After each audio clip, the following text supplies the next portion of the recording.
Well, good evening, everyone. I think we're going to go ahead and get started. Hopefully there are not too many people back in the lobby. Welcome to Venture Richmond's Downtown Development Forum. This is an annual forum that we do, and we do this in partnership with the city and Graker and all of these wonderful developers who are doing lots of projects downtown. First off today, we want to welcome Janet Starke and ask her to come give us a little welcome from Center Stage, which is now known as the Dominion Center for the Arts. Come on out. So good afternoon, everyone. Again, I'm Janet Starke, and I'm the Executive Director for Richmond Center Stage, often affectionately known as the Foundation. We are the organization behind these beautiful venues, and yes, the newly named Dominion Arts Center, which you all heard about, as well as our sister venue in Altria Theater.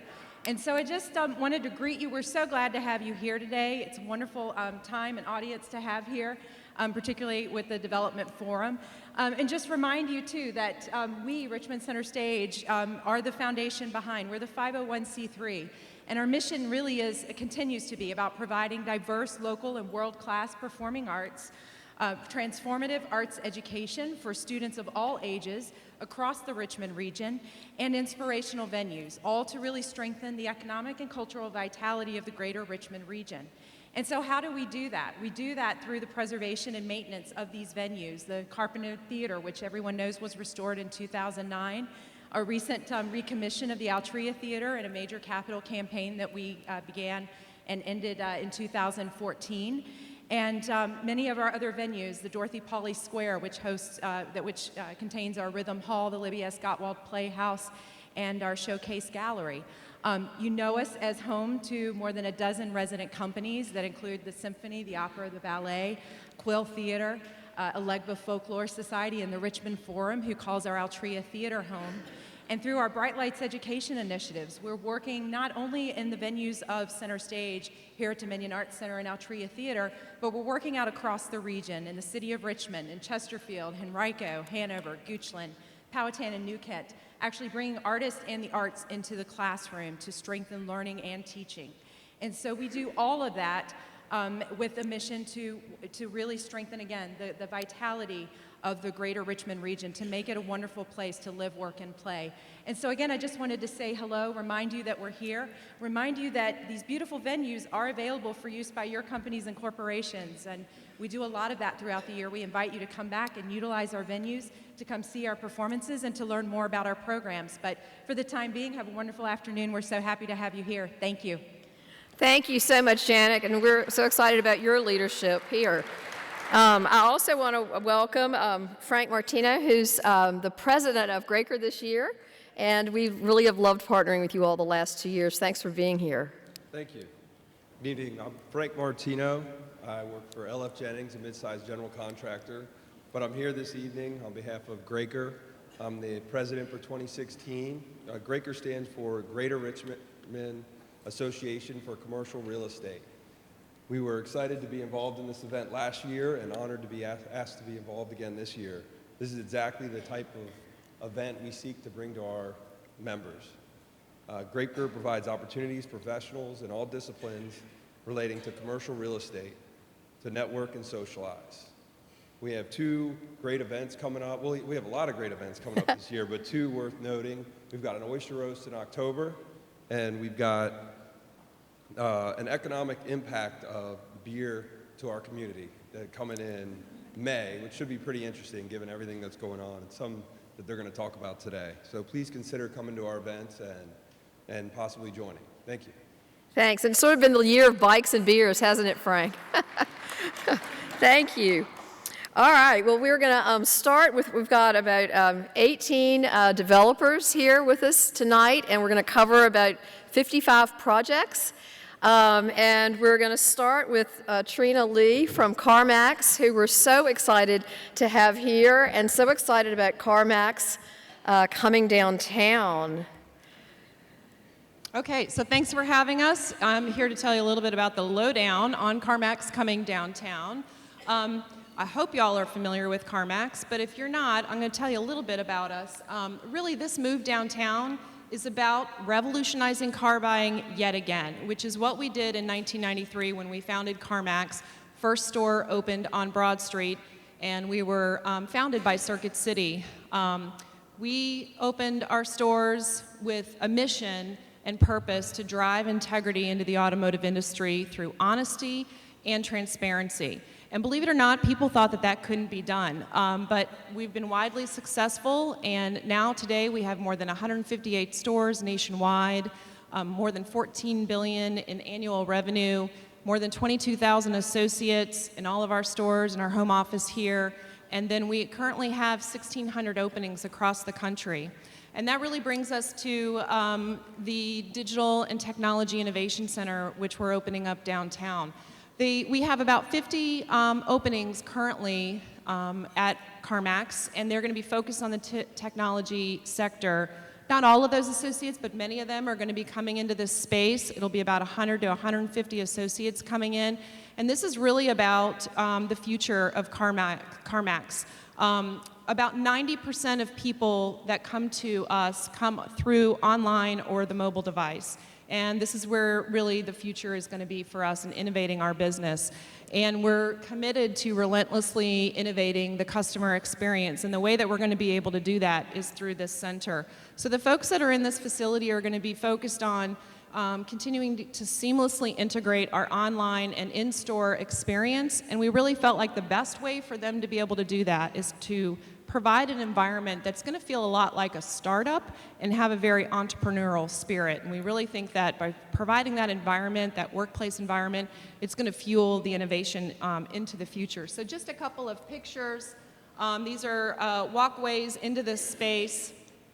If you go to the next slide, this is kind of the main level. This used to be a concert venue, so this is the Virginia Hat Factory. It was built in 1894.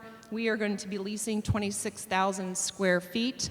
And we are going to make very minimal changes to the architectural integrity and aesthetics of this building. There will be some minor modifications on the interior of the space to turn it from what once was a concert venue into a workplace. If you go to the next slide, you'll see we're going to have very open and collaborative workspace. We'll have a couple conference rooms that'll have glass doors, but you'll have these mobile workstations, mobile Wi-Fi, mobile charging stations.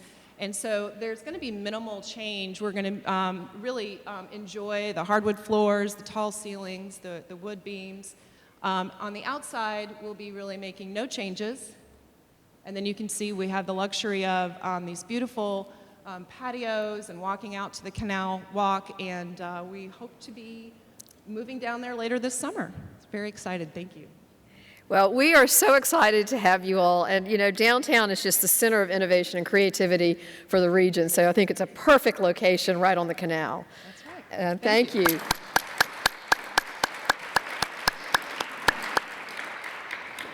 All right, next up is Michael. Sorry, Robin. Oh, so we had to make one little switch. Michael Hopkins with the Black History Museum, who's got to scoot over to Jackson Ward in a little bit for a big opening with the governor, right? Is that right? That's correct. Super. Well, we appreciate your squeezing this in, too. And the Armory, of course, is, such an exciting project in Jackson Ward. You want to tell us a little bit about what you all have been doing? Yeah, so the Armory was built in 1895, and about 24 months ago, the city and the Black History Museum was looking to repurpose and find a new location for their home. And what a fitting place for it, because this armory was one of the few armories built in the United States for the African-American militia. So you can imagine from on 00 Clay Street, where they have maybe about 4,000 or 5,000 square feet, where they're getting ready to move into about 12,000 square feet.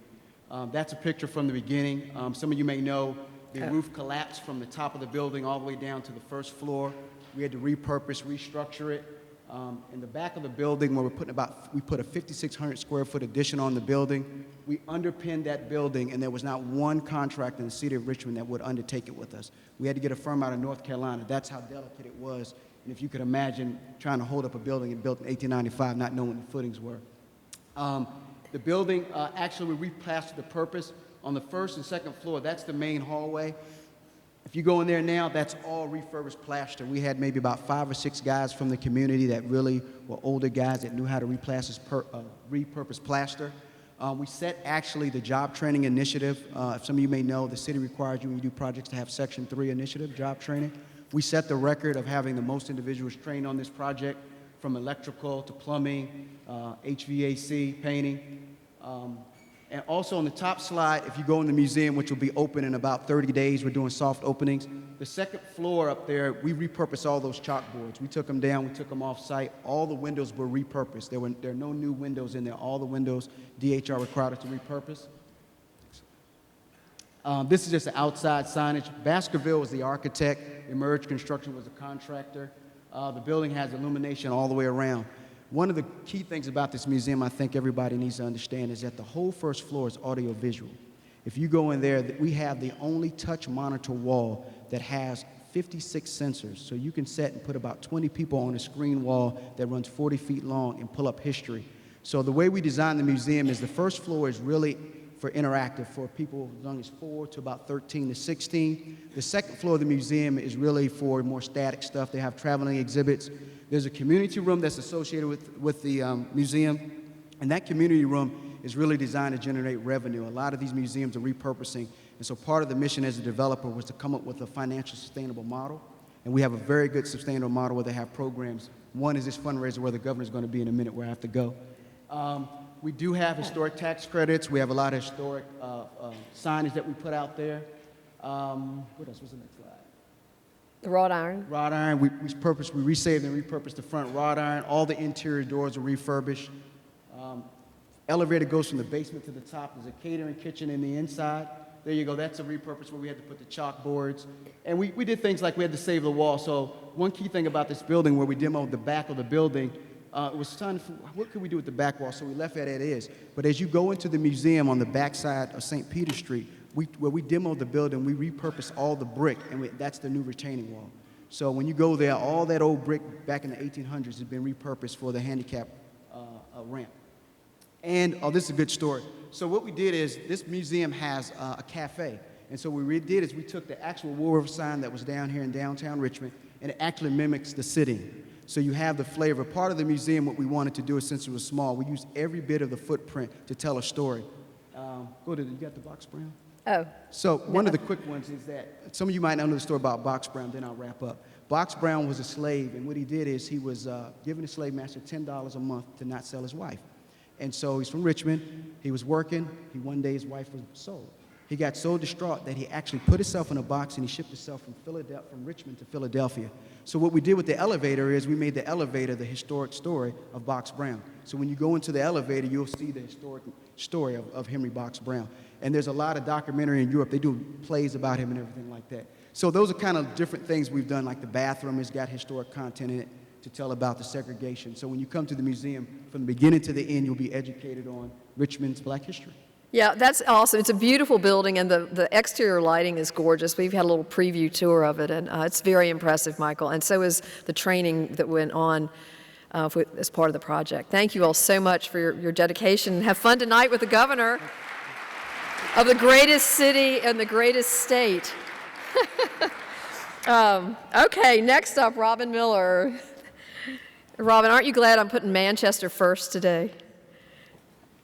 Because Manchester, I think, has been last some years, but we wanted to start with Manchester, and then we're going to move to Shaco, and then move out broad so that we can sort of understand what's along the bus rapid transit line in that area. But Robin is one of our perennial developers who has done so many projects downtown. How many have you done? Sorry, I shouldn't have put you on the spot, but this is probably the most exciting. We have two projects to talk about today. One is the terraces at Manchester, which I hope most of you have seen, 10 stories, 2 stories parking with 8 stories of apartments, luxury apartments above it. This kind of shot says it all. You can see the terrace on the 3rd level with the pool. It's about 7,000 square feet of terrace space, very popular. We call it the terraces obviously because we have so many patios and terraces. Probably 90% of the apartments have their own private outdoor space. Over the years, we picked up that was something that, particularly on the high-end market, that wanted to see. So, hence the name. The address is 800 Sims, 148 apartments, all different sizes, ranging from about 550 to 1,600 square feet. Another innovation that this is the second time we've done it was a dog walk. On the 5th floor, we have an outside dog walk on the roof, so when you come home late at night, you can just go out there and let your dog go and not have to go down and walk around the block. That must be pretty popular with the residents. It's been extremely popular. We're very pet friendly. We have a lot of dogs and cats, and for the folks that do have pets, having that dog walk is quite popular. I mentioned the pool in the plaza. Here's another shot of the pool. It's a saltwater pool. On the 3rd floor, all the apartments on the 3rd floor do open out onto the plaza, but they have their own private little deck area there, and that's been good for the folks that want to be right down where everything's going on. There's also 2 outdoor grills there, a fire pit, and then on the top floor we have what we call a sky lounge, which is a very nice kind of amenity party room. I think it's shown on the next slide. Yeah, there on the left, that's the sky lounge. We have both an indoor area with a fireplace, a little kitchenette. You can have a private party up there, quite a few chairs, and then it opens out onto this balcony, which will seat about 10 or 12 people. So a lot of folks go up there and have a glass of wine after work with those spectacular views of the river. On the right is the dog park that I mentioned earlier.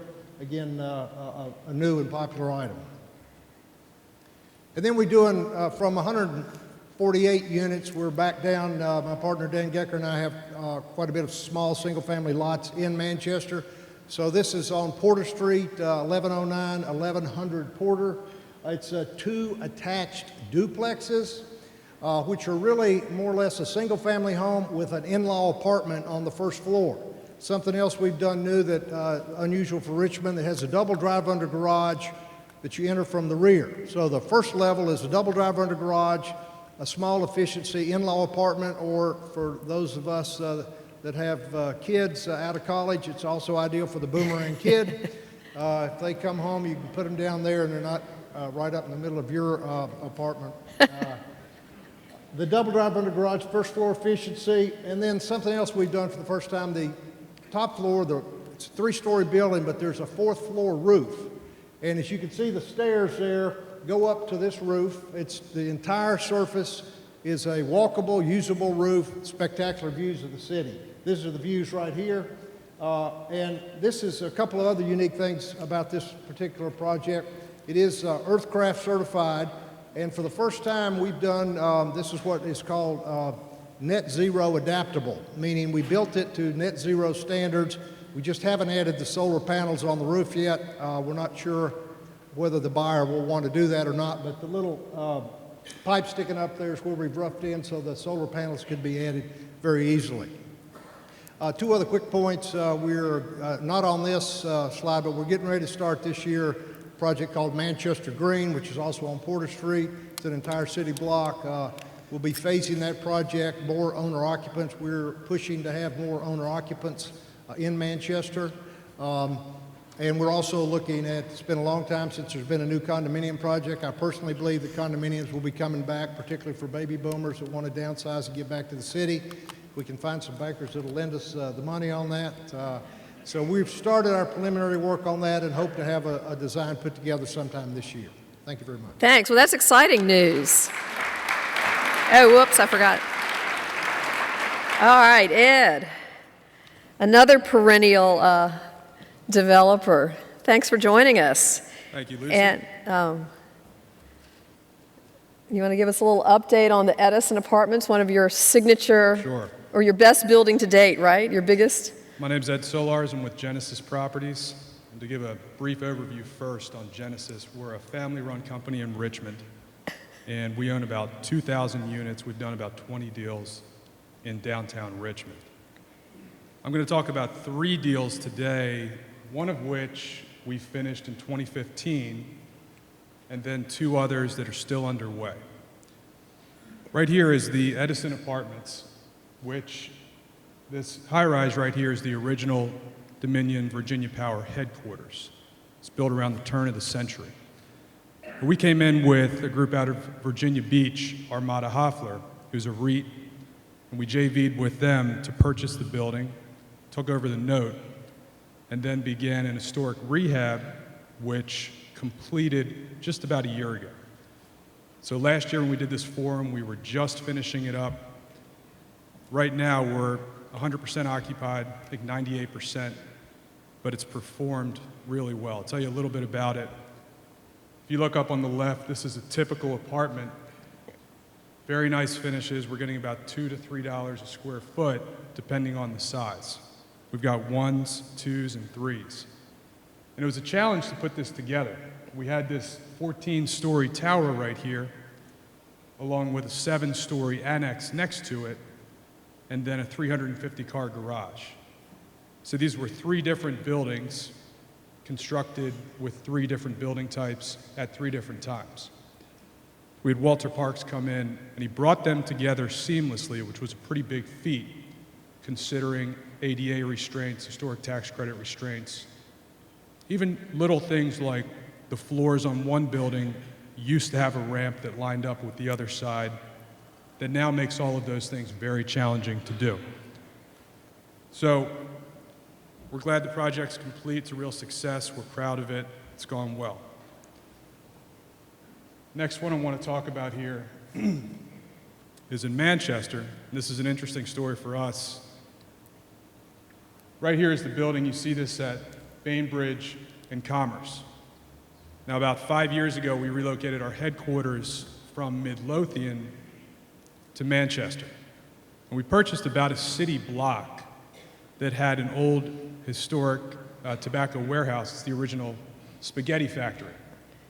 So we renovated the second floor and then leased out the first and third floor to a marketing firm in Richmond, and then had this land around the building left over, which we subdivided. So a few years ago, we applied for 9% low-income housing tax credits through VHDA, and were awarded in 2013. So we ended up taking those and we built 152 units with pretty nice interiors and very nice amenities, parking, great location. The way that that program works, if you're not familiar with it, is you're awarded on a competitive basis tax credits that give you enough equity source so that your debt's low enough that your rents, which are fairly low, can still cover that debt. To give you an idea, this apartment up here goes in the $400 range for 1 bedroom. For 2 bedrooms, you're looking at $500 to $600. 3s are going to $700 to $800. So for us, we have a good amount of this in our portfolio. Probably about 40% of what we own is low income. And we think it's good long term with the kind of market volatility that's out there.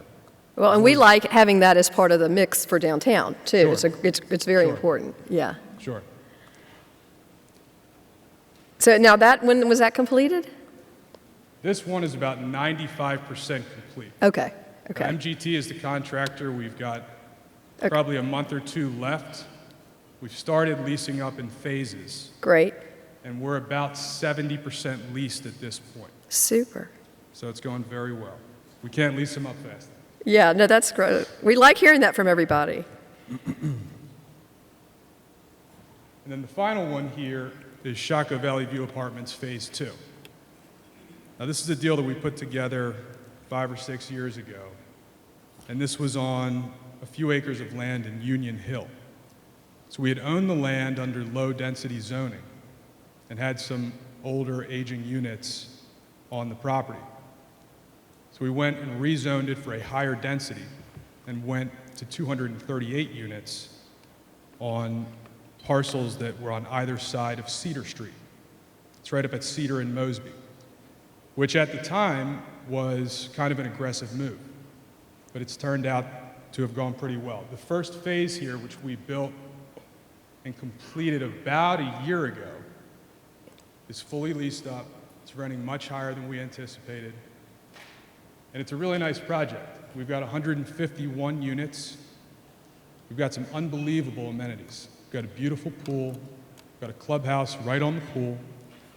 And we've got what we think is the best view of downtown Richmond. It's right on Shockoe Valley. It's also got a fitness center. It's It's got an on-site leasing and management office, and it's got enough parking for anyone who wants it.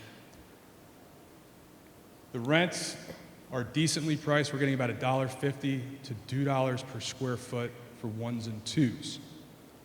So that's gone well. This is a VHDA deal. We're stabilized on that phase, and now we've moved on to phase 2. The only difference in the team, we had MGT built phase 1, and now we have Branch and Associates doing phase 2. So phase 2 up here is 87 units. We have cross easements between the two, so the phase 2 will use all of the amenities on phase 1, but then 2 adds a couple more things. So we're thinking about a bocce ball court, we've got a dog run in the works. Then we've got some overlook decks, which again will have a nice view of downtown Richmond. This faces west, again, right on a perch on Union Hill. Well, So this Sue? is, Oh, go ahead. no, go ahead. What were you going to say? So we started construction a few months ago. Weather hasn't been too bad. We're still on schedule to be completed in September. We'll probably be leasing in the summertime, but we're not gonna phase the lease up. We'll finish this all at once, lease it up all at once. We're hoping to be occupied by around 2017. Great. Well, thank you so much. These are 3 great projects, and you all just keep. Thank you. I don't have slides, but we have 2 more in the works downtown. All right. Well, hold on. Let's save those for next year, should we? Since they aren't broken ground and we don't have slides. Okay. Save some. We Thank you want to very have some. We got to have surprises for next year. Thanks. Okay. Next up is Drew Wiltshire, and you all have another exciting project in Manchester, City View Landing. Yeah, so this is the, the former Reynolds South plant. Many of you know we have changed the name. We've officially launched City View Landing, which will encompass the entire mixed-use development, which you can see here. This is a snapshot of the immediate area, but City View Landing is highlighted in the 1, 2, and 3 numbers. A few of the other developments that you heard about have either gone up or you can see are in construction process based on this aerial. So a lot of progress has been made. I think the aerial is probably a year old, so you can see really what's happened in the last, last year or so. The 3 phases include 6 acres of retail, or 5 acres of retail land on Hull Street. That's labeled as 1. The phase 1, otherwise known as City View Lofts, is the 3 existing historic buildings that we're renovating. And then the number 3 there is a 3rd phase that will include high-rise development. So this is sort of the inspiration behind our first phase. And this is courtesy of Dementi and Mimi Sadler, who dug this up for us. Very valuable. You can see at the top of the screen there a cutout that they called their laydown area, which is where a lot of the industrial equipment they were working in the plant, they'd lay that down. Over time, that was built on top of and really created a very large building that we since have worked back toward reestablishing that area along with alleyways in between the buildings. So this helped us with our case with the historic folks to reopen those areas and make it a lot more livable community.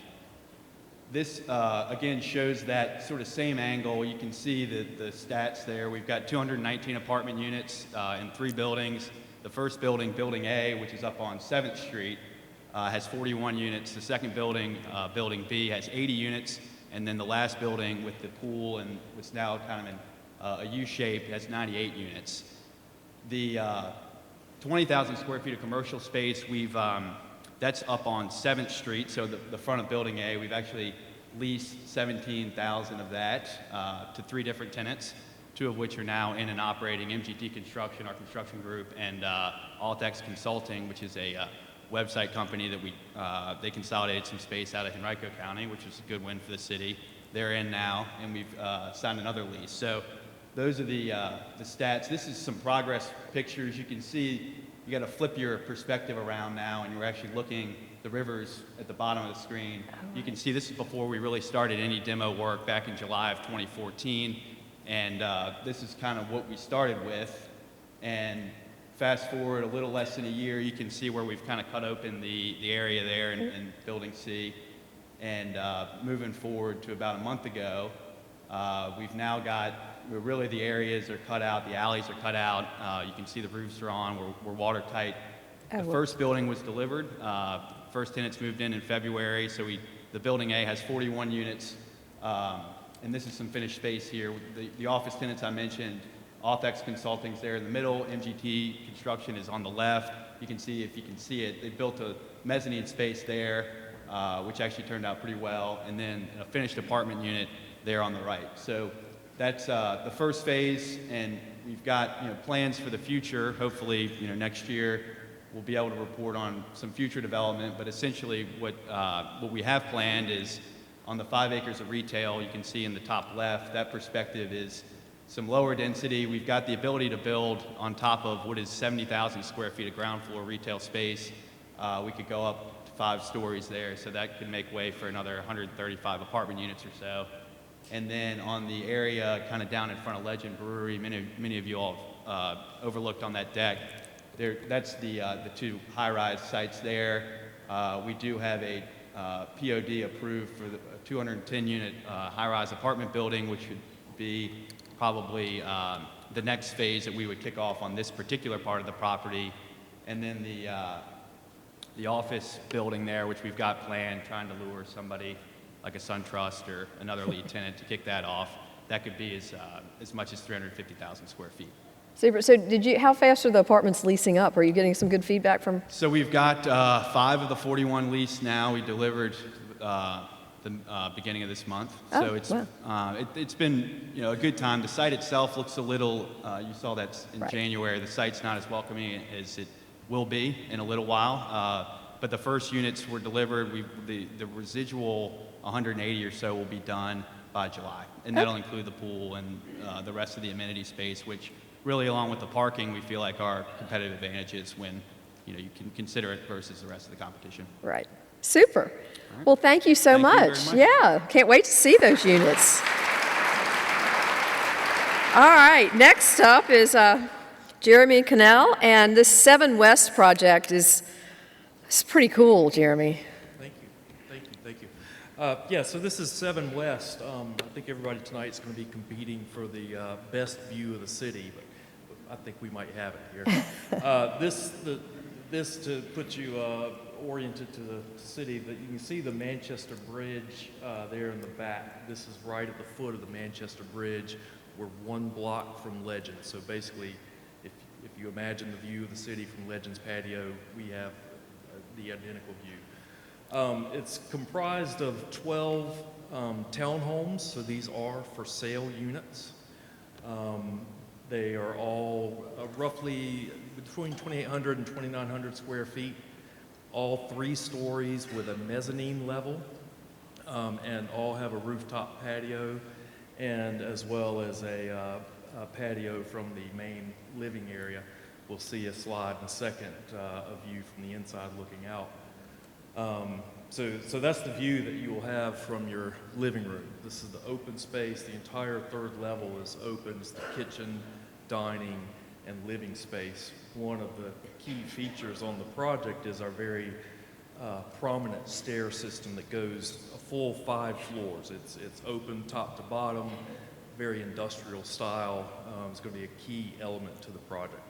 We're offering optional elevator upgrades, so if folks don't want to walk up 4 flights of steps, they can take the elevator. The window system, as you can tell, is about 16 feet tall, the majority of the width of the unit, so you can seamlessly live inside to outside in the spaces. There's another view. This is the mezzanine level that looks over the 3rd level living space. Again, unobstructed view to the city skyline. We think it's going to be fantastic. There are all 4 units, 3.5 baths right now. Plan on breaking ground in April and hope to have the first 4 available in August. Great. And the price range? $700,000. Perfect. Any buyers? Raise your hands. Thank you so much. This is an exciting project. All right, next, Charles Macfarlane. John, we'll come back to you, okay? Charles, Oh, wait, well, while Charles is coming up, this is, Port RVA was completed last year, which is another cool building in Manchester, as well as some of the Larson development projects, Plant 1, which is over at 403 Stockton, and then the next block down was West Vaco Carton Factory. So continued development in Manchester. And Charles, you've got some more Manchester for us as well. We were fortunate to be able to buy some land when Robin and Dan Gecker bought land from the Virginia Museum Foundation several years ago. And we've entered into a joint venture with Ben Adamson to develop 24 units, 12 townhomes and 12 apartments. And there's about 3,000 square feet of commercial space. It's about just under $4 million, and expect to start within the next 30 days and have it delivered sometime this fall. And that's a very early rendering, but gives you an idea of the location. And our townhomes are right there on the left at 13th and McDonough. Okay. Just it's hard to see that, but that's the site plan, and I think we have a floor plan. Shows the commercial space on the corner. It can be subdivided into 2 spaces. Be great for a coffee shop. Although we have a number of new coffee shops in Manchester. I was just going to make that comment, yeah. That's a sign of a neighborhood on the upswing, isn't it, when there's a coffee shop? I don't know that we need another one. And then this is one of the earlier projects we did, again, 4 units, duplex townhomes. Manchester Partners did that as phase 2, and we've done 2 other projects somewhere. Filling in those missing teeth, right? What's that? Sort of filling in the missing teeth in the neighborhood, rebuilding the feel of the pedestrian scale and all of that. And that's one of the nice things about Manchester and what Robin and Mark Purcell and others have done is there's a good mix of product, and what Jeremy's doing for sale, townhomes, apartments, flats, industrial style. This is more a kind of a townhome residential style in the city. Decks and backyards for dogs or pets. So it's a good mix of type of space, and we've found a good market for that. The most recent one we just finished is now fully leased. That was a joint venture with Sam McDonnell and Property Results. Oh, great. All right, and then Maine, we're shifting to Shaco, Maine 2323. Yeah, this is revisiting development in Tobacco Row.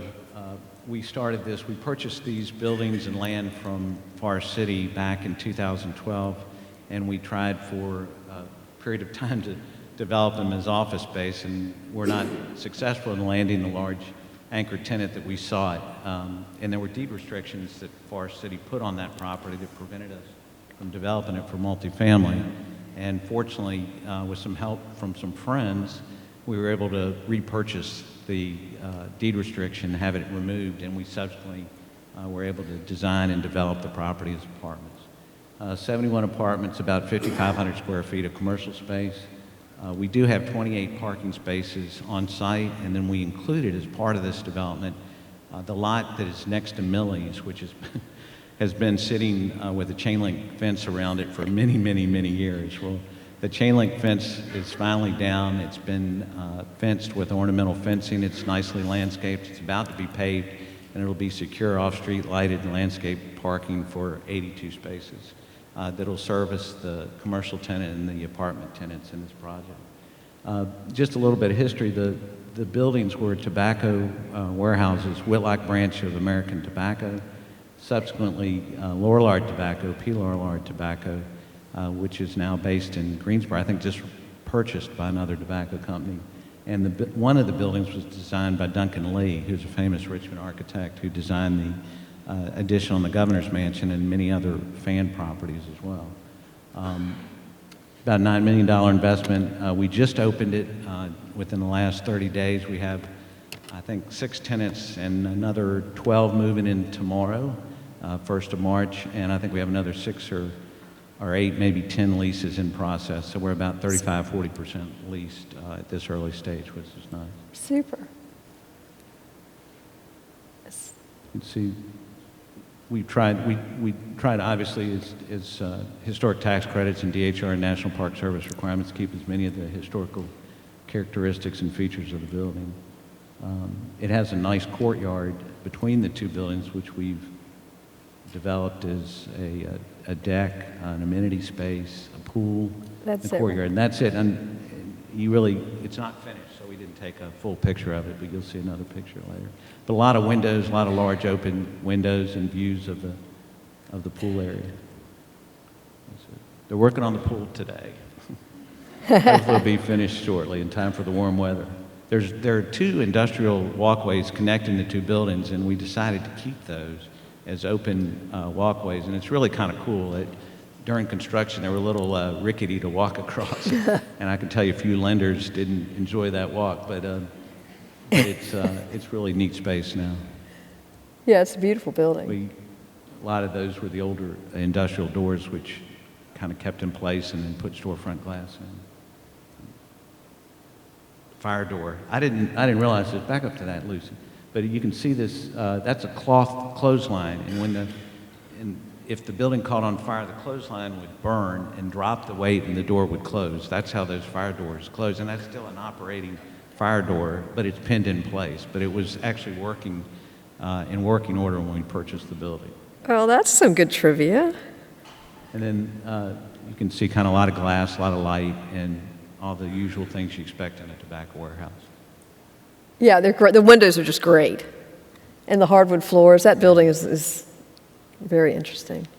And this is the parking lot next to Millie's, 82 spaces, and we're working on a plan for that block, which includes about 225 apartments, 3 levels, 2.5 levels of parking, maybe some commercial retail space at street level, and we're working on a design for that, and stay tuned, maybe we'll be back next year. Super. We love not having that chain link fence there. Thanks, Charles. All right, next up, we have Beth Weisbrod from the Virginia Capitol Trail Foundation with a quick little update on that fabulous project. Thank you, Lucy. I'm happy to say that after 10 years of construction, the Virginia Capitol Trail is done.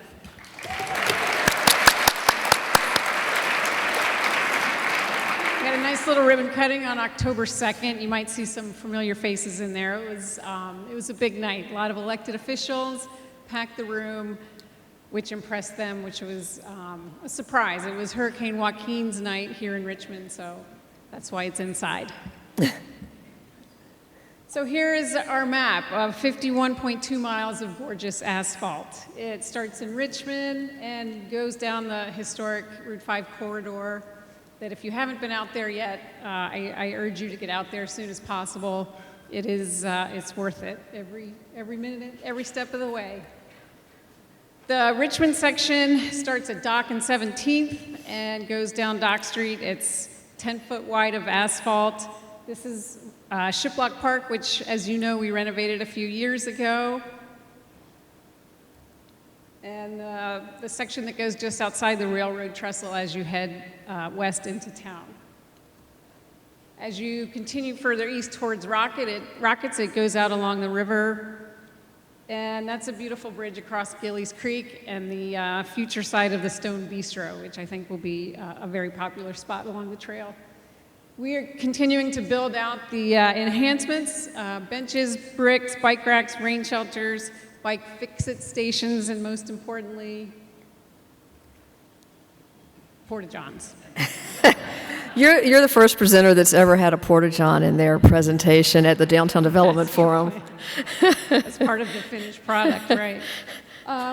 So that people can enjoy their experience on the trail and all of their needs will have been met. So please, I invite you to join us on May 14th for our biggest fundraiser out in Charles City County as a sponsor, vendor, writer, or volunteer. Thank you.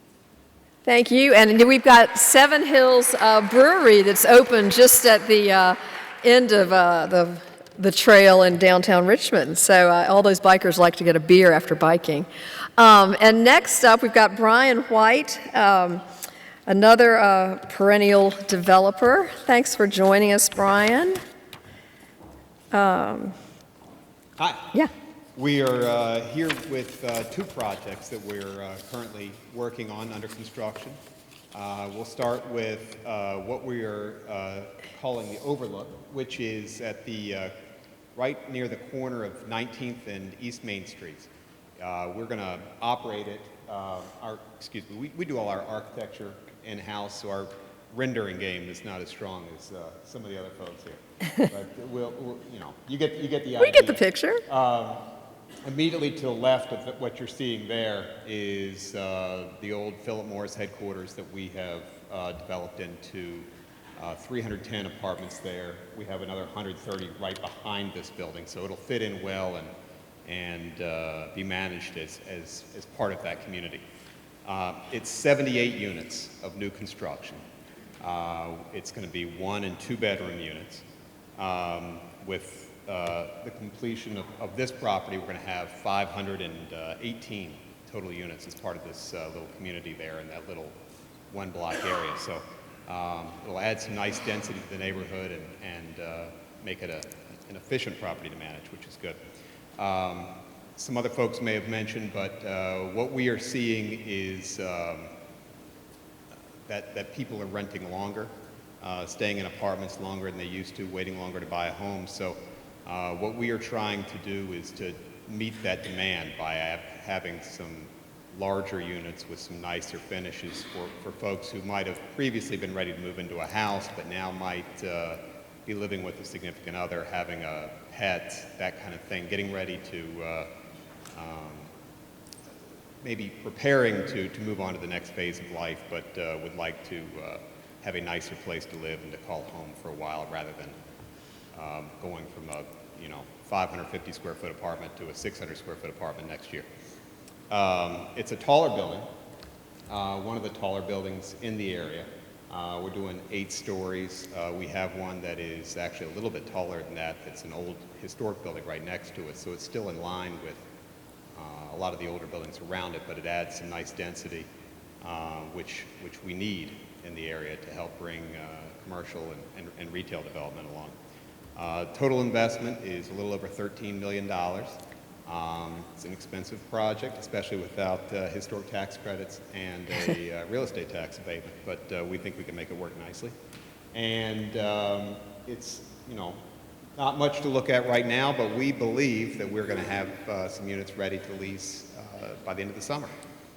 Great. And the next one is a property that we are tentatively calling it Market Square to kind of piggyback off of the great project the city's getting ready to work on, and I look forward to hearing Jeannie present that one in a minute. It is right off of where the farmers market, the northern edge of the farmers market on near 17th and East Franklin Street. It's an old building, one of the oldest buildings in the Shaco area. It was built pre-war, pre-Civil War. It was originally a head house, which was a private home, and a stable in the back. Sometime, I think in the 70s, a connector was built connecting the two buildings.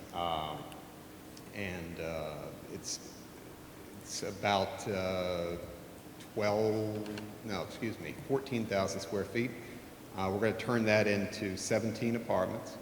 And then we have an architectural tenant that is going to be leasing the front space so that we meet the zoning code of having a commercial tenant in front.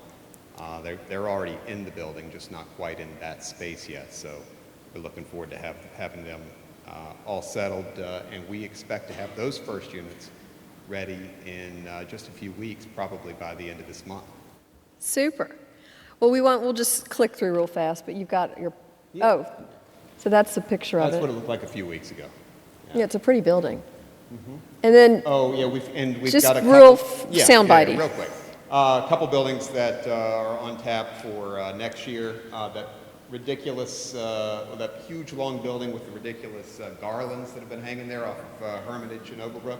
We're going to be starting on that next year. And 1400 Roseneath, which will be a couple of twin towers there, which also should be fantastic. So they used to just develop in downtown, and now they've jumped to the hip Scott's Addition and downtown. So I'm sorry. When I put that together, I forgot we weren't doing Scott's Addition. that's okay. We love Scott's Addition. All right. Thank you so much, Brian, for all you all do. Jeannie Welliver is here from the city to give us an update on 4 really exciting projects that are Well, gonna change I guess things? because we're a government agency, we've limited our slides to one slide per project. I'm going to go through them pretty quickly. 17th Street Farmers Market is a project that will be under construction this summer. We've worked on it in discussions for about 15 years.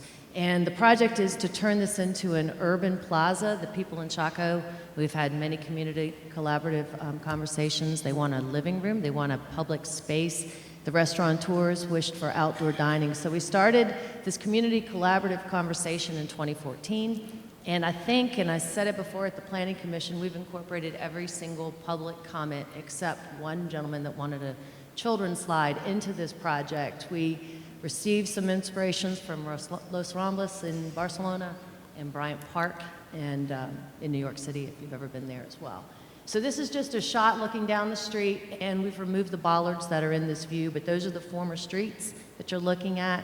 We're raising the cobblestones, keeping the cobblestones. There'll be more European-style streets, splash pads, large format trees that we're going to crane in this fall. And so that's pretty much the update on Farmers Market. Next slide.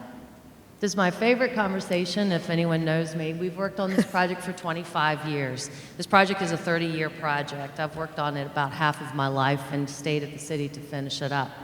Vicki Badger's responsible for the funding, and she's retired now. Most of you know her, but this is pretty much her baby. And it's to turn the Main Street Station into a multimodal transportation project. That's its first and foremost priority. The goal of the project is to serve high-speed rail. The third phase of the project, total project cost is $90 million. The third phase is between $46 and $49 million.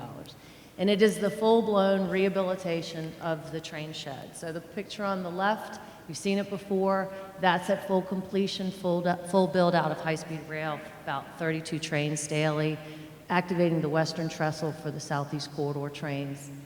The photo you see over here on the right was taken recently. The roof is a heavy timbered roof. We're restoring it back to the original 1901 roof system.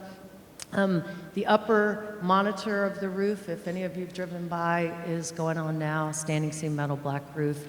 The roof will be completed around May, June. The glass system that we're using, if you've seen the Town Bank storefront at Gateway, that's the VS1 glass system. So we'll have the best view in the city because we're going to have a 270-degree view of Chaco Valley, clear view all the way around, 45,000 square foot. This will be the largest event space in our entire region with 2 active railroad tracks going by.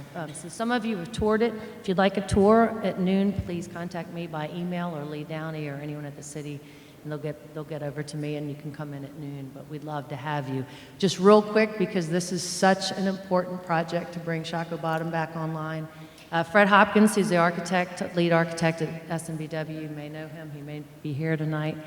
We've worked on this together since '04, and when he came into the shed, when the walls were coming off, we can visualize this, we've been looking at these pictures forever, but he literally came into my office with tears in his eyes and said, "Have you seen the shed today?" I said, "Yeah, I've seen it. Come up and bring your Kleenex." So we're going to give an update on the future tenants and the future uses soon. I'm working with SIR, Sedell, many of you, Stephen Leckie from Venture Richmond, number of movers and shakers, and we'll have a few surprises for you coming up with some of the tenant announcements. So on the site of Main Street Station is the original site of Lumpkin's Jail, who was a slave owner before the Civil War. He bought a slave trading site, and he bought it from someone else who was already trading slaves.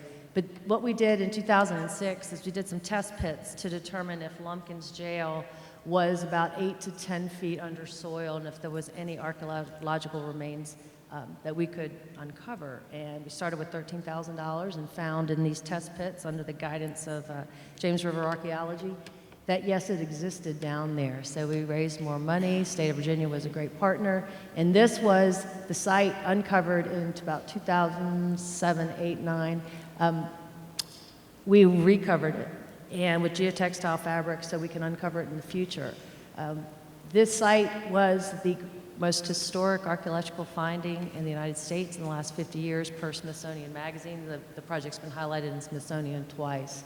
We've got about $19 million to advance this site. The reason this site has the focus is because this site has the money, and this site was the one selected by the governor at the time to invest additional resources. At the same time, he gave about $3.5 million to acquire the burial ground. So more money to date has been spent on the burial ground than Lumpkins, just to clarify some things that are out in the media that may not be exactly accurate.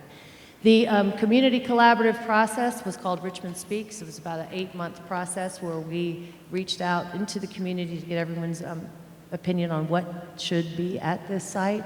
And overwhelmingly, the people want this to be an authentic, go down and see what that site looked like back in the day, because most slave trading sites, if not all in the United States, have been obliterated from the landscape. After we do a City Council presentation on the final report in March, we're going to end up putting out the RFP for the larger development project of the Lumpkins jail site. Next slide.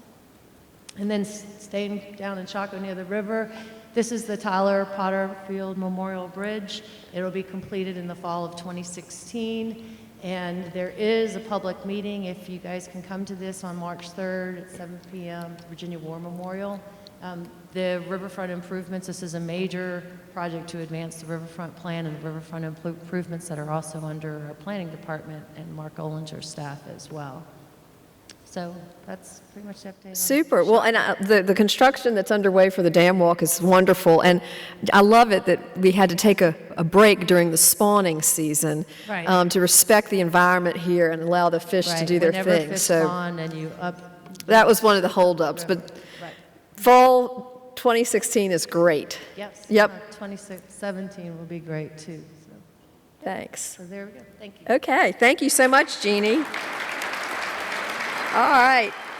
Next up, we have John Sansom for this beautiful gateway building with McGuire Woods, who was, of course, the anchor tenant, the lead tenant. We wouldn't have the building without you.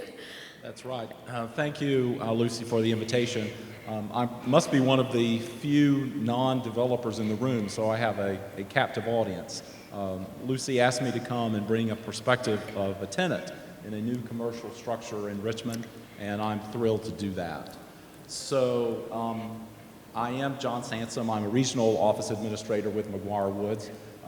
I worked with the team that was responsible for bringing 230 lawyers and 400 support staff and corporate employees over across the street into the new Gateway Plaza. Those of you who are lawyers or know lawyers know that was no small feat. We managed to work through around 19 million pounds of paper over the last 2.5 years getting ready for our move into the space. We completed our relocation into Gateway Plaza last August, and as a part of that team, I can tell you all we were relieved that we came to the end of August. It's great being in new space. It's shiny, it's new, it sparkles, it's state-of-the-art. It's great commitment to energy conservation and sustainability are, unique to the city of Richmond. I wanted to talk to you about my perspective as a tenant in, for me, what makes Gateway Plaza such a unique place. It is my new office home.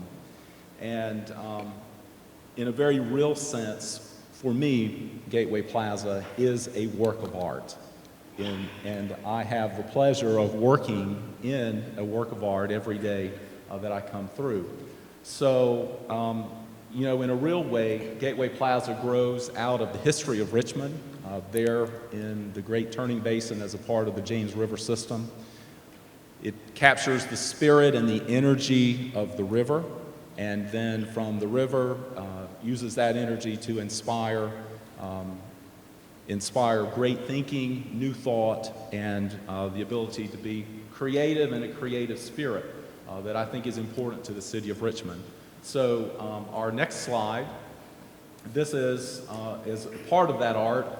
Carol Mickett and Robert Stackhouse were part of the design team. They were artists who were commissioned to create some great works of art in the Gateway Plaza lobby. In this slide, you can see part of the lobby mural that's there. It's really a terrific 5-panel mosaic called River Song. It captures the energy of the river, And then you see in the lines in the floor, there are stainless steel flow lines that run outside in the exterior architecture and the landscaping through the lobby of the building from curb to curb. And those symbolically unite the river with the State House up the street at the Virginia Capitol.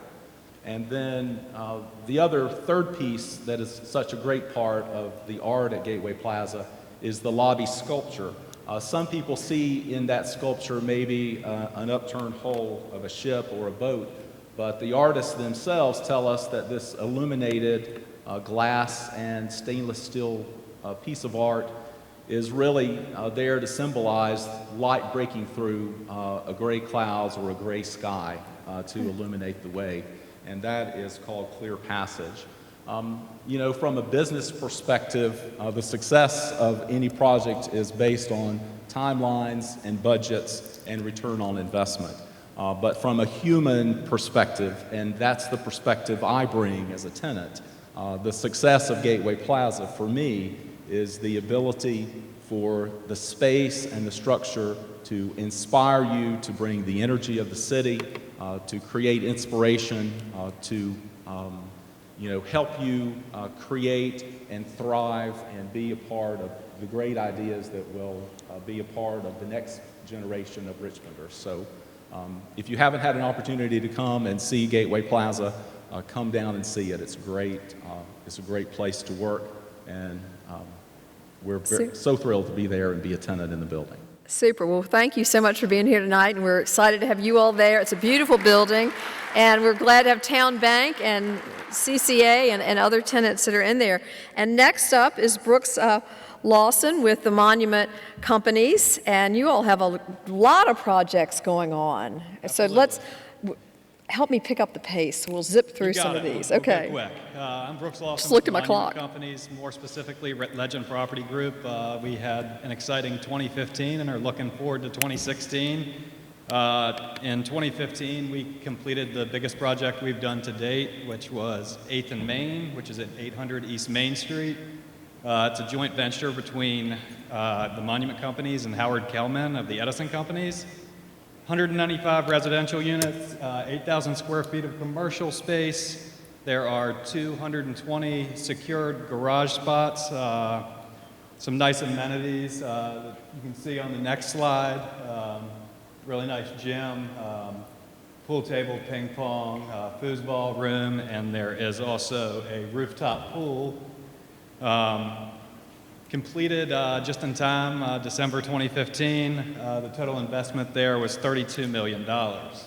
I love that pool. I can't wait to see it. We have about 70 of the units leased right now and are working hard to get the rest of them filled up.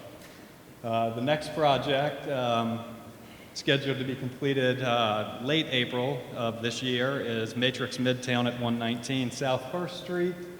That's a joint venture between the Monument Companies and Mark Galt with Sensei Development. 46 residential units. There is some on-site parking. Total investment there is $6.5 million. For those of you who enjoy good food, the next one we have is at 420 East Gray Street. That is the new home of Julep's Restaurant. That's a joint venture between the Monument Company and Amy Ayers. There are 8 residential units above the restaurant and 3,900 square feet of restaurant space. That was completed in April 2015 and is all full. The total investment was $2.3 million. 412 East Gray Street is another residential and restaurant space. It's a joint venture between the Monument Companies and Chris Sway. Excited to see what he puts in there, as he's got some really good restaurants around town. That is scheduled to be done in May of 2016, and the total investment is $1.3 million. I love seeing Gray Street come back. Such beautiful architecture. Oh, yeah. Then we have 421 East Franklin Street. That is a joint venture between Barry Wilton of the Wilton Companies and Justin Paley. It'll be 10 residential units above Penny Lane Pub. There's 7,200 square feet of restaurant space there. We're hoping to be done in June 2016, and the total investment there is $2.3 million.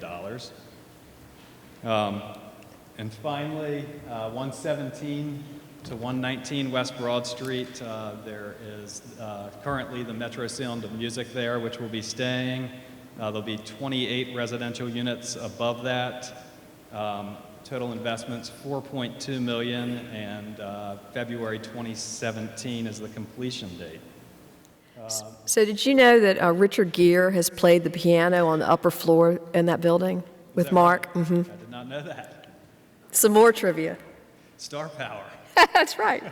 Lots of it at that place. So we had 289 residential units and 29,600 square feet of commercial space, 250 parking spots, and a total investment of $48.6 million, which will definitely keep us busy for 2016. Super. Well, and you're helping us get over that $1 billion investment mark. Thank you, as is everyone. But thanks a lot for all those great projects.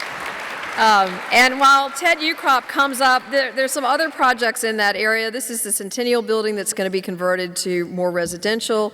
You know, Citizen went into street level space down on Main. The youth hostel opened last year, which is great to have a hostel in Richmond.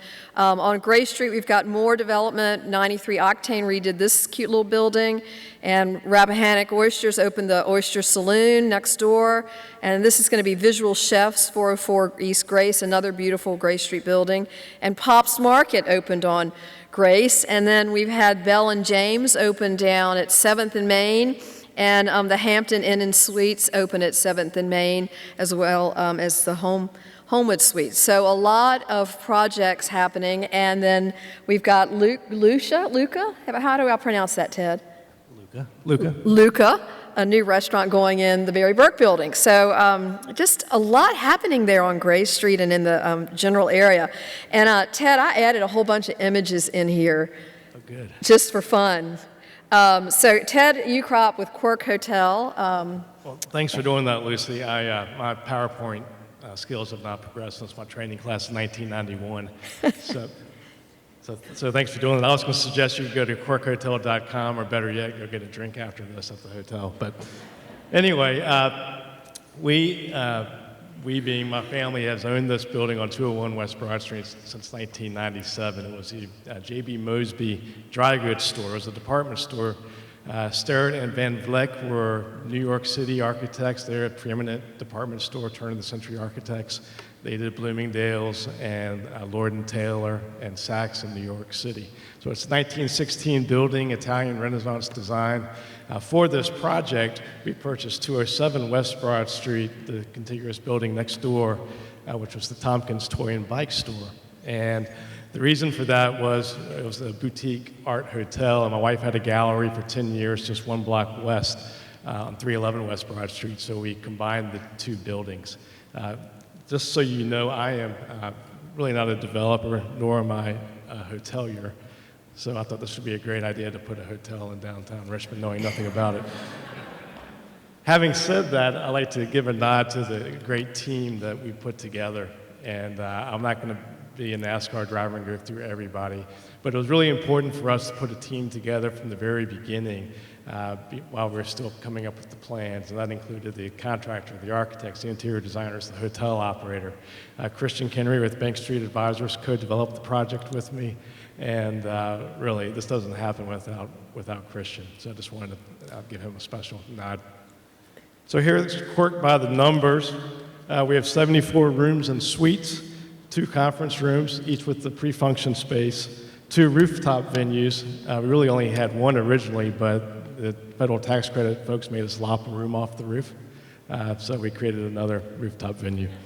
1 courtyard, 1 gallery. We approximately have about 90 people on staff, so a nice new employment project.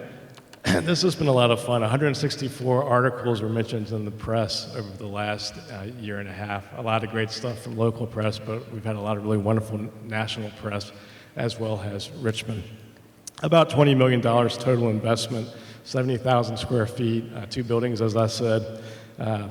I thought this was kind of fun. Social media, 10,000 plus Facebook friends. We've already have more Facebook friends than our friendly competitor 2 blocks on Franklin, down the street on Franklin Street. 4,743 Instagram followers and 554 Twitters. I don't believe Donald Trump's one of those. All right. Okay, some highlights I'd like to mention. We hired Sherry Abity as our general manager, and she's unbelievable. I thought people worked hard in the supermarket business. It's nothing compared to the hospitality business. And she's hit the floor running. Chef David Dunlap, we hired from the Ashby Inn, where he was the executive chef. Prior to that, he was 2 years as the executive sous chef at the Little Inn at Washington. Interesting, we opened September 18th, 2015, literally a day before the bike race. One of the reasons this project was so complicated, besides the 2 buildings and the basements that weren't on the same level of so many different opportunities, was we were on a tight time frame to get open for the bike race. We started demolition the summer prior, so really about 10 months. The beds and the bars are made from reclaimed wood. So the smaller building next door, we gutted, except for the 4 walls. And all the floor joists in that building, it was a 3-story building, we turned into all the beds in the hotel, as well as the bars. It's kind of a neat little thing to say. We feature Richmond products. Our coffee is Blanchard's Coffee, amongst some of the other products we feature. We have had some stars already. Our very first guest was Daniel Radcliffe. For those of you that don't know who he is, like I was one of those people, that's Harry Potter. And he was our first guest. He was actually there the night before we actually opened. So he was there for 45 days, as well as a few musicians. We've served 4 governors and Virginia governors. And some of the appearances we've made is the Wall Street Journal magazine, Condé Nast, Travel and Leisure, Departures, Garden and Gun, Arrive, which is Amtrak's magazine, Southern Living, and The Today Show. And we hope to be Richmond's first rooftop lounge, opening most likely early April. And the reason I say we hope to be because the 7th and Main, the Hampton Inn, will also have a rooftop bar. But from what I've seen how Richmonders like to drink over the last 6 months, I think we can handle 2 of them. All right, super. So I'm going to show, why don't I click through the pictures? And I think you all, when you see this, if you haven't been there, you will see why Travel and Leisure recognized Richmond this year internationally, globally, as one of the number 3 place to visit this year. And it's clearly because Quirk has opened with such high design standards. And so here's your visual dessert. The lobby, the beautiful ceilings, maple and pine. I mean, every little detail is just amazing.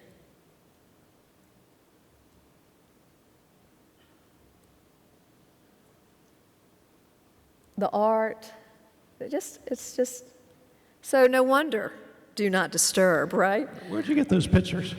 I don't know. Thanks, Lucy. Thank you so much, Ted, for all that you and your family have done. It's a beautiful, beautiful place. And here's a view from the roof. And Cindy King, come on up. This is another huge project for Broad Street, just like Quirk is. This is a game changer, the Central National Bank building. Absolutely. So. It's been going on for a little while. My name is Cindy King. I'm the asset manager with Douglas Development in Richmond. And we are finally actually moving forward with this project.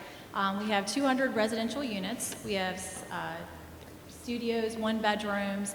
We actually leased 6 apartments already, which we're just starting out. Our first ones are in April and then May. So we're turning over the annex mid-April, and the tower mid-May as well.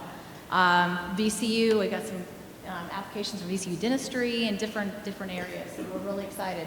This is the bank building. A lot of work has gone into repairing the plaster, missing medallions, coins that we've had to research to replicate, to make it the way it was back in the day. So we're really excited about that. We have all the amenities as far as we're doing fitness center, yoga with on-demand. Quite a let's see, game room, storage units, bike room, a lot of amenities. We're really excited about it. We're about the $250 price range per square foot. We're about a $35 million investment. We're doing hard hat tours right now. We hired Drucker and Falk to do our management for us. So go online at deco@cmbapartments.com. You can schedule your hard hat tours. We're really excited about being here, and we want to make it happen. We also partnered with the City of Richmond for the parking, which is over at 201 East Gray Street. So we have parking available. We have 250 parking spaces allotted for the project. So we're really excited. Come on out and see us. And like I said, we're doing hard hat tours, and we welcome you. Thanks. It looks great. I can't wait to see it. Thanks, Lucy. All right. Thank you so much, Cindy. TK, how are you? Good. Well, we really are excited to hear about RRHA's big project in Jackson Ward. It's going to be transformational. Absolutely. It's been a year since I have completed my first anniversary at the Housing Authority as the CEO. There were a lot of projects that were stuck, so we are trying to kind of move these projects. So last week we received a special use permit for this development at Jackson and First Street. So it's bounded by First Jackson, Second, and Duval Street. This is the first phase of 2 phases of development right there at the south side of the 95 at the 3rd Street intersection. The idea is really to kind of take some of our senior public housing development in the Fay Towers, right? If you move about 2 blocks up on First Street, there is a high-rise tower that was built back in the 60s. And that building needs to come down. So we're trying to kind of use the resources, like the federal subsidies, to really move about 3 developments so that we can move those 200 seniors in 3 different locations. So this gave us an opportunity to really kind of, do a mixed income development right at this site, site bounded by First Street, Duval, and Second, coming back on Jackson. There are a couple of privately owned buildings that we are not really doing anything with that. It's privately owned. But the convent site, as we call it, the Catholic Diocese owned the property on the corner of Duval and First Street with some historic buildings. So we acquired a lot of these properties with the help of the city. For the past 15 years or so, it's been vacant and dormant for a long time. So we decided to kind of find a developer who had the experience of mixing HUD funding and private financing, CPDC out of Washington. So the idea is really to kind of do a public-private partnership where the property is going to be developed by our private sector partner, and they will be owning it as well as managing. So the Housing Authority is going to get out of the business of owning and developing so that the private sector can prime the pump as well as to market these properties. So the development consists of 3 components. A small commercial space at Jackson and North First Street, right catty corner from the Rogue Gentleman. That's in that corner. And then the Second Street site is the senior housing, and the First Street site will be the mix of both market rate as well as workforce housing. The total number of units will be about 182 units. 75 of those on Second Street is going to be the senior apartments, high quality with a lot of amenities. And on the First Street side of the property is going to be the mix of market rate, about 80 of those, and then 40 workforce housing. So it's a combination of 9% tax credits, 4% bond financing tax credits, as well as private financing. Really very intricate financing details. It's about $40 million investment coming into Jackson Ward. This is the elevation looking towards the building from Jackson, looking across, standing right at the Rogue Gentleman looking into the building. The building in the corner is about 6,000 square feet of commercial space. Could be another restaurant or some high-quality grocery stores or whatever. And then upper floors would be the market rate housing.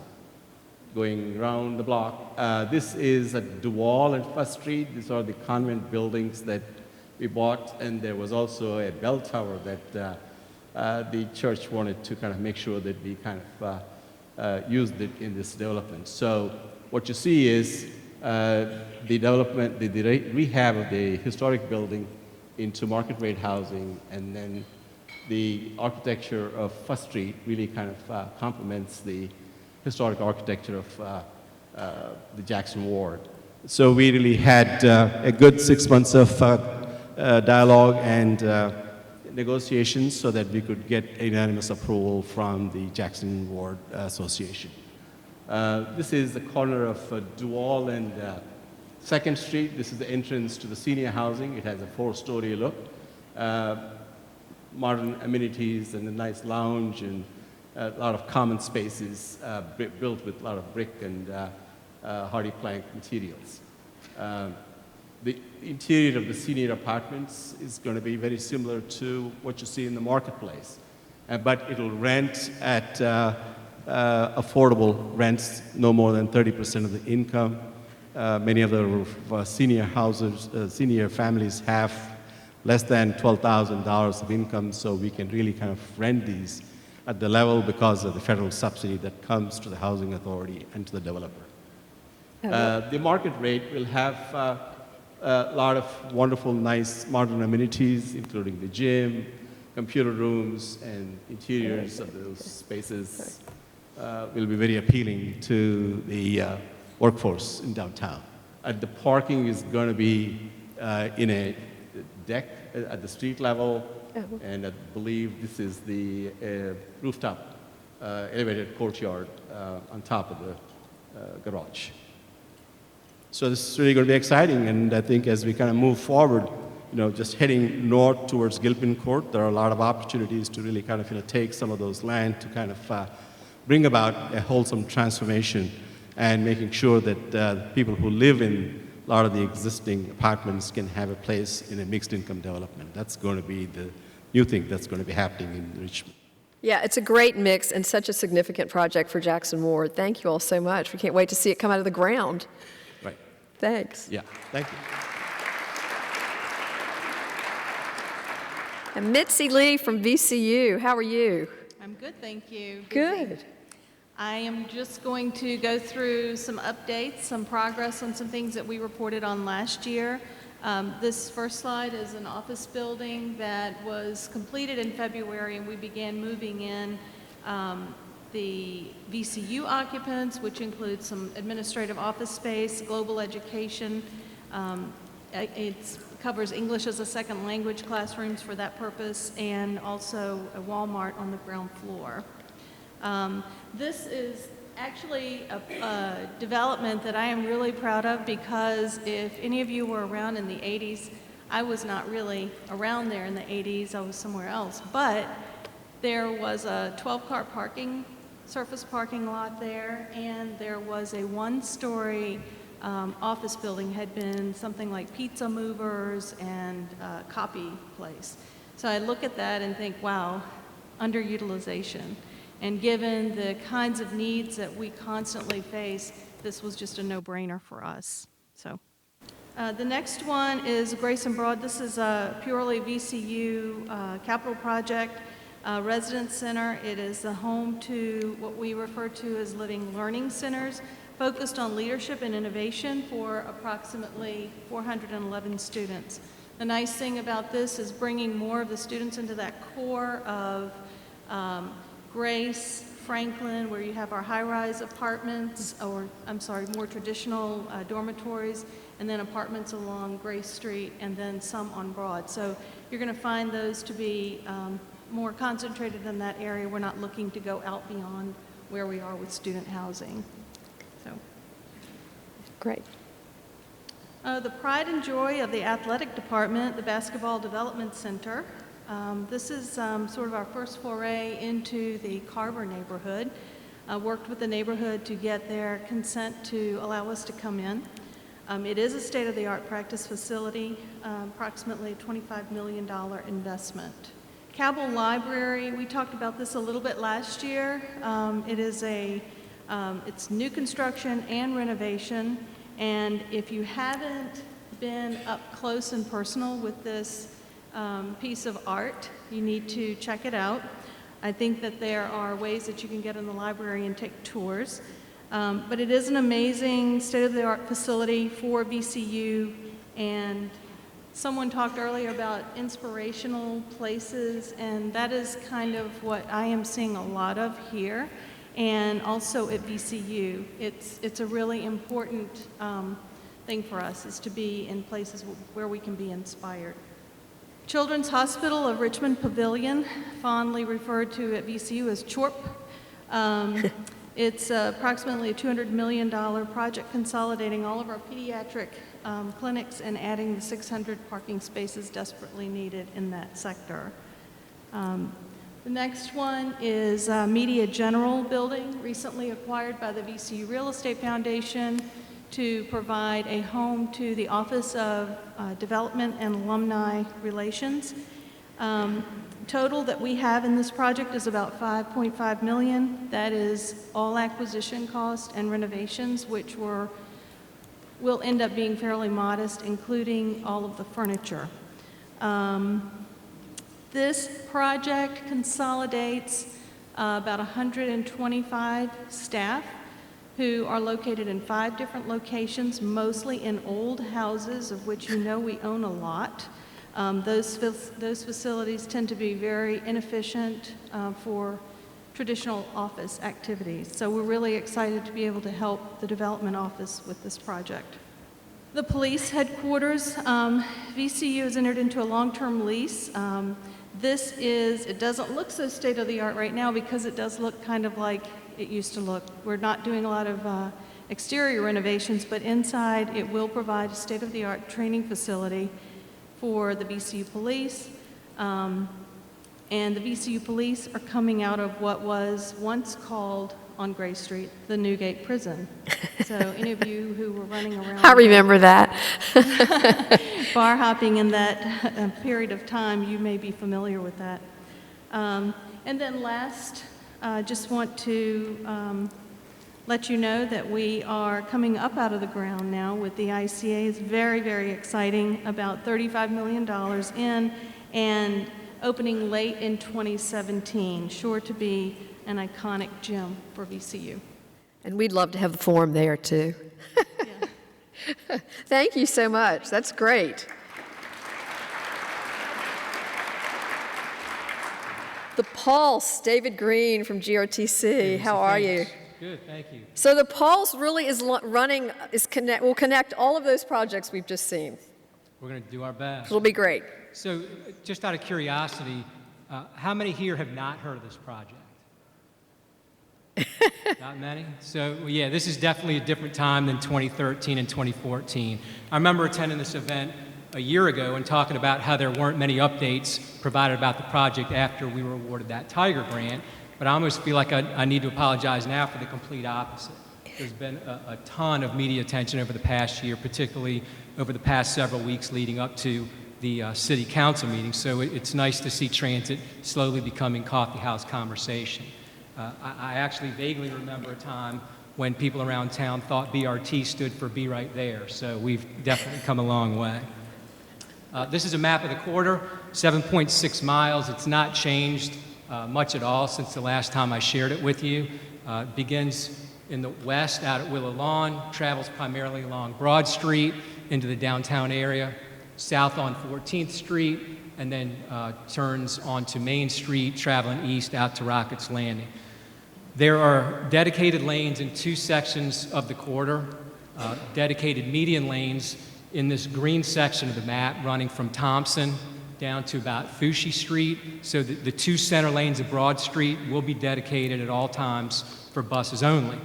The other section of dedicated bus lanes will be along the curb in the downtown area between 4th and 14th Street, similar to where those lanes are dedicated for transit today. Only difference is once BRT is operating, it'll be dedicated all day long versus today when they're just dedicated during the peak periods of 7 to 9 a.m. and 4 to 6 p.m. There are 14 stations throughout the corridor. 5 of them will be during or within that dedicated median section, with the other 9 being along the curb. We've covered a lot of ground in 2015. We started off the year with our quarterly public meetings in January, worked through a lot of issues that the public brought to our attention involving things like parking, left turns, median width, and lane width. We completed 30% design on the project last summer and presented that to UDC and Planning Commission twice each, and came out of both of those meetings, or all 4 of them, with unanimous votes. And we also completed analysis on how we intend to connect our existing fixed routes to BRT. One other thing notable during 2015 was we brought VDOT on board as a project partner to help manage the construction process. We also completed our branding process. We came out of that with the name The Pulse and this color scheme which you see. And then, next slide, we also finalized our station location process. This image shows you what a BRT station is going to look like during the day. And this shows you a night view, and you can see how lighting is going to be a significant component to the stations. And this obviously is nothing like a typical fixed route bus stop that you see around town today. 2016 is going to be as intense as ever. VDOT is preparing to award a design-build contract, and will begin utilities relocations and construction immediately thereafter. We also will continue other supporting activities, and we look forward to the very first vehicle being delivered next December. A couple of other transit-related items I want to mention are some studies that are being conducted. This first one is the Greater RVA Transit Vision Plan. It's being led by the Department of Rail and Public Transportation. It's a more regional basis type of a plan, and it's looking out to 2040 to see what transit could look like 25 years out in the future. There are going to be public meetings throughout the next year. We encourage everybody to attend if you're able. And we also have a survey that's available by GRTC's website, and if you have an opportunity, we invite you to take that as well. A very short survey just for you to have the opportunity to offer some of your opinions about transit. The other item is the Richmond Transit Network Plan. This is an effort being led by the City of Richmond. It's going to take a look at all of GRTC's bus routes within the city limits to take a look and see if there's some other way that we might be able to move people around differently than we have been over the past several decades with the hub and spoke system that GRTC operates. In terms of staying informed about the project, we have the same suggestions for you as last year, plus a couple of new options. GRTC's website is probably the best place for you to visit if you haven't been there yet. Everything related to the project, all of the plans, studies, frequently asked questions, everything that you could possibly want to know about the project is available on GRTC's website. We also have an email address, brt@ridegrtc.com, that you can use if you have any questions for us or comments that you'd like to make. We have 2 Facebook accounts and 3 Twitter accounts as well. So now that we made it through the Henrico County Board of Supervisors meeting, literally a week ago tomorrow, BRT is just 20 short months away. Fantastic. Arriving October 2017. Thank you. All right, Stone Brewing. Oh my gosh, what an amazing project this has been. Peter Ween, who is here with us from Stone, and you give us a little update, and you want me to just click through while you're talking about the project? Yeah, sure. So what I have for you is kind of a pictorial story of where we are in the construction process. And I'm hoping that the pictures will make you thirsty and maybe inspire you to put a little pressure on this venue to get some craft beer served at the bar here. Yes, that's a great idea. We'll take that up with management immediately. We started our search in 2013 for our East Coast home, and what we're looking for is we're looking for a facility that's going to service all of our wholesalers on the East Coast, starting at the Rockies. So we're building a 213,000 square foot facility with the help of Oregon Construction down in Fulton. And it'll have an ultimate build-out capacity of over 600,000 barrels. So if you don't know, that's 1.2 million kegs a year.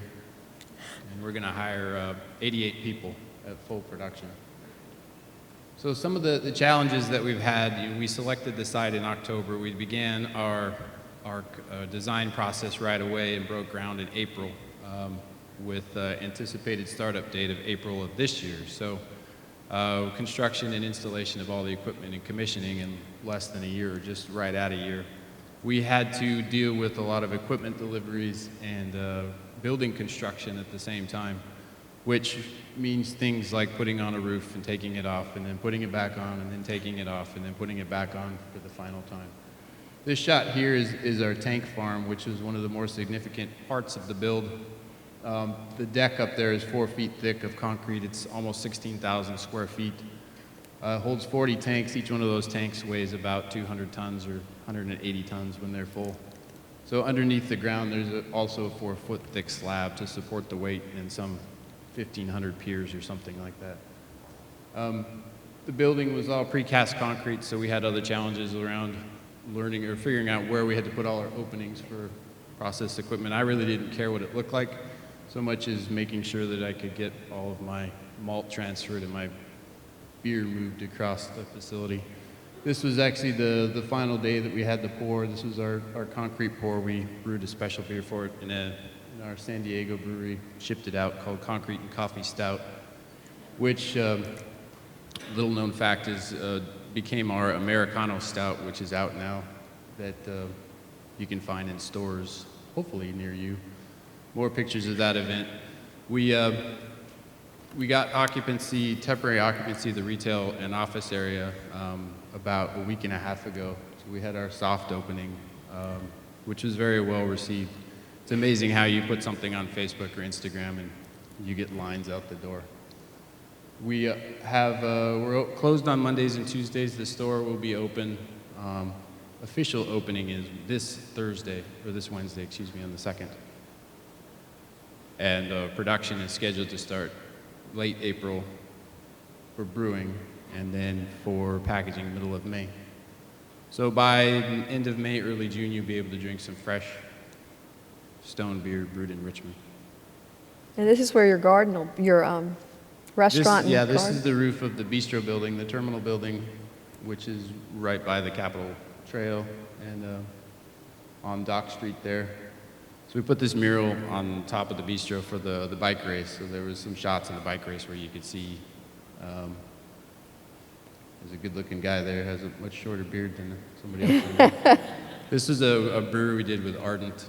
We did a collaboration beer with them. It was supposed to be for the beer fest that was going to happen, which got rained out because of the hurricane. These are our tanks that came up. So the majority of the brewing equipment comes from Germany on this scale that we're looking at. These tanks were shipped in from Germany. They were actually too wide to go on the road, so we had to get them delivered to the Port of Richmond, placed on a barge, and then delivered to the sugar pad and right up the road. I'm sorry I missed that. Yeah, I missed it too, actually. I was down in South Carolina for a kickoff meeting for our packaging supplier, equipment supplier. There are those tanks coming on down the road. Yeah, so each of those tanks holds 1,000 barrels of beer, 4 batches. Each batch is 250 barrels. And we're looking at brewing 5 or 6 beers this year, our core brands, plus we're going to do a couple of collaboration brews. We might do a Virginia-only brew. We're planning on doing one. And then also Enjoy By, which I'm looking forward to at the end of the year. We'll do some of that. The bridge that we have across Gillies Creek is actually a repurposed bridge. So it was, I think it came from Pennsylvania. It was in use for a while, then it was taken out of use. Found it in, not quite on eBay, but something like eBay, or whatever usedbridge.com is, and shipped it down and installed it. This was in December. We had a kind of a kickoff meeting or celebration with the governor. We were getting close to, I don't know what kind of glass that one is there in the front. Looks pretty good though. And then I do think that the best view of Richmond downtown is from our brew house, by the way. That was the louder ton. So the louder ton is it's 7.5 meters in diameter to where we separate the grain from the sweet wort. It was delivered in 2 pieces and welded together on site and lifted in. This was a shot from our VIP opening event that we had last Thursday. So you can see Eric from Hardywood was in the picture. Huh? Wow. That was last night, I think. Well, that is awesome. I'm sorry we don't have any of your beer here tonight. Thank you so much, and welcome to Richmond. We are so excited to have Stone in Richmond. And John, do you have a disc or anything? Okay, we had a little technical difficulty today. So I'm John Gregory from Fountainhead. I'm very happy to be closing out tonight, mostly because I wanted to wait till all the bankers have gone home, because I want to talk a little bit about something that's been concerning us, and that is Fountainhead has been a huge beneficiary of the multifamily boom that's been happening in Richmond. And we're getting a little bit concerned, though, about just how sustainable that is. And we built about, as a whole, as developers, in the past 10 years, we've built about, depends on what markets you look at, but 5,000 apartments downtown and in Manchester. We more than doubled the number of apartments. Charles Macfarlane here was just adding up the number under construction. It's over 2,000. And meanwhile, in that time, within the city limits, businesses, the job count of businesses within the city limits has gone from, in 2005, 160,000 to today, 149,000. So we've lost 10,000 jobs. We've also been more disproportionately affected at the low to medium skilled jobs, just like across the country. But this is also why our poverty rate has gone from 22% in 2005 to 25% today. And it's actually even worse for the child poverty rate, as some of you might have read in the paper. Real inflation-adjusted wages have dropped, and our rent-burdened households have gone up from 51% of households to 53% of households, paying more than 30% of their income in rent, despite us building all these apartments. So we are trying to work on the solution, and with that teaser, I'll tell you in a minute, because first we're going to tell you about the multifamily that we built that I just talked about. So this is the Locks. The Locks is, I think, hopefully y'all are all familiar, but we finished the 5th building this past year. Talking about the multifamily boom in Richmond, we're 100% occupied, rents have never been higher. It's a really nice building, $12 million. Can you go to the next slide? I'll run through these real quick. The Locks, we have done these first 4 buildings, the 5th building now. Some of you may have read in the paper about the 23-story tower that's going to go up on the western side, thanks to Michael Campbell and Dominion. Very excited about that. And then we're just going to close out at some point pretty soon here, hopefully with the 6th building over on the eastern side. Next slide, please. This is textile. This is textile loss over near Plan Zero, 12 units, 100% occupied. Next slide. Very nice project. Miller Lofts is 197 apartments. It's all affordable housing at 60% AMGI, so you have to make under 60%, and then your rent is restricted to 30% of that, as Genesis had talked about. And then we'll go on to what we're working on next. This is Clopton Site Works. Jeremy had talked about how everybody's competing for city views this year. We are not. We have our own city right there. It is 38 acres. If you can go to the next slide, Lucy. It's down, by the way, near the VA hospital past Jefferson Davis. It is 38 acres, so it's bigger than Browns Island and the Capitol grounds put together. Wow. It is the former Philip Morris tobacco storage complex. And so the pullout of some of these corporations like Philip Morris has created this gap that we've got today in low to medium skilled jobs. So it's got about 800,000 and 850,000 square feet of building. If you could go to the next slide. And it was totally vacant when we bought it about a year ago. So we didn't really know what to do with it.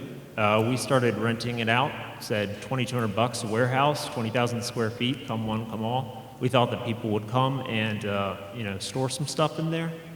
And that seemed to be about all it was really good for. And what we instead found was that it was a lot of small businesses, a lot of entrepreneurs, a lot of people who were self-employed, wanted to get something started, and the traditional lease, commercial lease, flex lease did not fit for them in today's economy. People can't go sign a 5-year lease when they don't know what their business is going to be doing in 6 months. Put a personal guarantee on their whole life on the line for that, and so we're trying to create something where it can enable these small businesses to get started and employ some people and start to really make things. We're big fans of what Gather and Corrugated Box Factory and some of the other co-working incubator spaces have been doing, VCU Biotech, but those are all high-skilled jobs. And what we really need to do to change the situation with poverty and jobs is low to medium-skilled jobs, and that's what we're trying to create here. We found that we had all kinds of businesses. So that's a pallet refurbisher up there, takes old pallets, makes them new. Origami Bikes is an entrepreneur that's designed a fold-up bicycle that you can put in a suitcase and is making them. Let's see. We've got a recycler of electronics. And if you want to go to the next slide, one of our tenants is kind of providing a little bit of a model for what we want to do going forward for this project. And he is a small furniture maker. Just as an example, he does reclaimed barnwood and makes furniture out of reclaimed barnwood. And so this is the kind of model that we're talking about is people want bare bones space where they can get started that's affordable, 2,000 square feet each, modular, can expand, and that's what we're going to create. So if you want to go to the next slide, we're basically done here. So we've got several different kinds of planned uses, again, all around creating these jobs. We've got a lot of buildings to do, as you could see, and we are already under construction on the first phase. We've already got as-is tenants, as I told you about, in there, but we're also under construction on some storage, and we're about to start on this workshop concept. Hopefully what we'd like to do is follow Stone's path and create some small to medium or low to medium skilled jobs, as I said, and our goal is to create about 400 to 500 jobs. We're working with the city. We've got Lee Downey, I don't know if he's here tonight, helping us to get some sidewalks in and the other infrastructure that we need, and very happy to have the support people there, and hopefully we can get everyone's support. That's it. That's great. So that'll be Richmond's first maker neighborhood. It will be. That's super. That's what we're trying to create. Yeah, no, fantastic. Thank you. Okay, Charles, do you want to come up and tell us how much investment all that represents? Lucy, glad to. And some final words. Lucy and Renee and Alex and Jack Berry, all the people at Venture Richmond and Graker for sponsoring this. This is a lot of work. I don't think that everybody really appreciates the amount of effort that goes into. There will be a publication that Lucy puts together that's part of the grid that explains and summarizes everything that we've seen. But the reason we do this, and we've done it many years, is that we find it's helpful to see in one place all the activity. And as a developer who's been involved in Richmond, and I'm sure the other developers would say the same, I come to these each year and I learn a lot that I didn't know. So even for someone in the real estate development business, I find this very informative. So Lucy and Venture Richmond, thank you for all you've done. Oh, you're welcome. Thank you. But in quick summary, and this isn't intended to be scientific, and I know that Carol Hazard will call me and ask me about my addition, but because we do have some overlapping projects that presented last year and again this year, but it'll give you an idea of kind of the scope and the scale. I added up 2,220 units that were announced as under development or about to start development or being completed. And so that could be over an 18-month period of time or maybe even 2 years, but that's still a lot of development. That does not include units in VCU and the FAN. It does not include GRTC's development that Monument is also doing in the FAN, or does it include Scott's Addition? So Right. if you think of the area that we're talking about, that's a lot of units for this area of downtown. And adding up the total investment, I've got somewhere between $1 billion, 50 million, and 1.1 billion. And that doesn't include some of the other investments that you mentioned, but what numbers that were given to us. And my experience is that when developers talk in a public forum, they are conservative because they know the tax assessor is listening or reads the summary that we prepare. So I feel pretty confident these numbers are reasonably accurate to indicate this, again, the scale and the scope of the development. But I want to thank all of the participants who agreed to take up their time and prepare this information and provide it and come and speak. We appreciate it very much, and I think that the exercise is a helpful one. I will say that we started out several years ago, and we limited everybody to 2 minutes, and we actually dinged them to get them off the stage, and we've extended that time frame. We may next year need to go back to our 2 or 3 minute limit time frame, but it's still very informative, and we appreciate you all being here, and we certainly appreciate the audience coming. And Lucy, thanks again for all you've done in putting this together. You're welcome. Thank you all for coming, and thank you Center Stage for hosting us, Dominion Arts Center. Good night, everyone.